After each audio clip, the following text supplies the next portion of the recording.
Hi అండి. నమస్తే. Welcome to Manasa Rani channel. Mutton చింత చిగురండి. సింపుల్‌గా అండి. ఎక్కువ టైం గూడా పట్టదు. మటను ఉడకడమే ఆలస్యం. అన్నీ గూడా చక్కగా వన్ బై వన్ ఏసేసుకోవడమేనండి. నేను చెప్పే స్టైల్‌లో ఒక్కసారి గనక మీరు చేస్తే ఎలాగుందో గూడా తప్పనిసరిగా నాకు కామెంట్ పెట్టండి.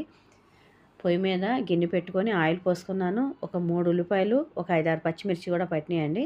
చక్కగా ఎర్రగా ఏపుకున్నాను. దాంట్లోనే ఒక 2 కేజీల మటన్ అండి ఇది.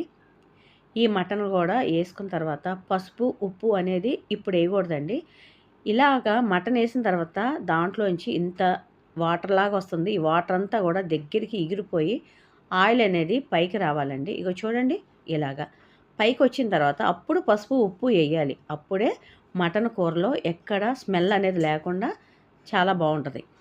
ఇలా ఉప్పు, పసుపు ఏసిన తర్వాత ఒక్క నిమిషం పాటు పచ్చివాసన పోయేదాకా వేపుకొని దీంట్లో గూడా ఒక గ్లాస్ దాకా 2 గ్లాసులు వాటర్ పోసుకోవచ్చు. అంటే మటను ఉడకడానికి. ఇందాక వాటర్ వచ్చింది కదా! దాంతో ఉడికింది సగం. ఇప్పుడు ఒక గ్లాస్ వాటర్ పోసాం మనం. దీంతో గూడా చక్కగా ఉడికిపోయిందండి. ఇలా ఉడికిన మటన్‌లోంచి మనం కారం వేసుకోవాలి. చాలా సింపుల్‌గా అయిపోతుందండి. మన ఛానల్‌ని అందరూ గూడా సబ్స్క్రైబ్ చేసుకుంటున్నారు. చాలా థాంక్స్ అండి మీ అందరికి గూడా.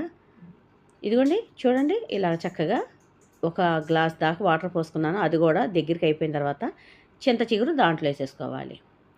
ఈ చింత చిగురు అనేది ఎక్కువ తెచ్చుకొని స్టోర్ చేసుకోండి ఫ్రీజర్‌లో. ఎప్పుడు కావాలంటే అప్పుడు కూరలో ఇలా వేసుకోవచ్చు. మిక్సీ పట్టుకుంటే చాలా బాగుంటుంది. గ్రేవీ ఎక్కువగా కూడా వస్తుందన్నమాట.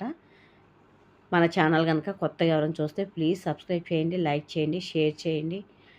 ఏమండి నా వంటకాలన్నీ మీకు నచ్చుతున్నాయి అనుకుంటున్నానండి. తప్పనిసరిగా మన ఛానల్ని సబ్స్క్రైబ్ చేసుకోండి. చూడండి ఎంత బాగుందో కూర. బాగుందా? అయితే లైక్ చేయండి. Thank you.